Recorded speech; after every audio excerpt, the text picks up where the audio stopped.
കട്ടുണ്ട് എൻ്റെ നാത്തിന് പുറത്തു പോയി ചെള്ളി ഇതെന്തൊരു ഇതിൻ്റെ കയ്യിൻ്റെ ആണത്.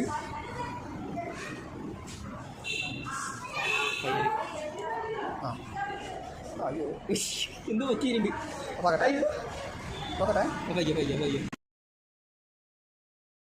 ഹായ് ഫ്രണ്ട്സ്, എൻ്റെ മകൻ്റെ നഖമാണിത്. ഇന്ന് ആധാർ കാർഡ് എടുക്കാൻ പോയപ്പം അവന് തമ്പ് ഇംപ്രഷൻ എടുക്കാൻ പറ്റാതെ വന്നപ്പോൾ ഒരു നഖം കട്ട് ചെയ്യേണ്ടി വന്നു. കുറേ നേരം വെള്ളത്തിലൊക്കെ വെച്ചിട്ട് വളയോ എന്നെല്ലാം നോക്കി, പക്ഷേ വളയൊന്നും ചെയ്തില്ല. അപ്പോൾ പിന്നെ അവസാന നിമിഷത്തിൽ കട്ട് ചെയ്യുക എന്നൊരു ഓപ്ഷൻ മാത്രം ഉള്ളതുകൊണ്ട് നഖം കട്ട് ചെയ്തിരിക്കുകയാണ്. പക്ഷെ അവൻ എൻ്റെ അടുത്ത് കൊണ്ടുവന്നു.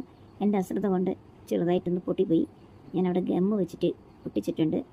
അവന് ഒത്തിരി വിഷമായി ഇങ്ങനെ പൊട്ടിപ്പോയതിൽ. എനിക്കുണ്ട് വിഷമം. ഞാനും അറിയാതെ എന്നോട് പറ്റിപ്പോയതാണിത്. എനിക്ക് എന്താ എൻ്റെ വിഷമത്തെക്കാളും അവൻ വിഷമിക്കുന്നത് കാണുമ്പോഴാണ് എനിക്ക് സങ്കടം വരുന്നത്. ഓക്കെ.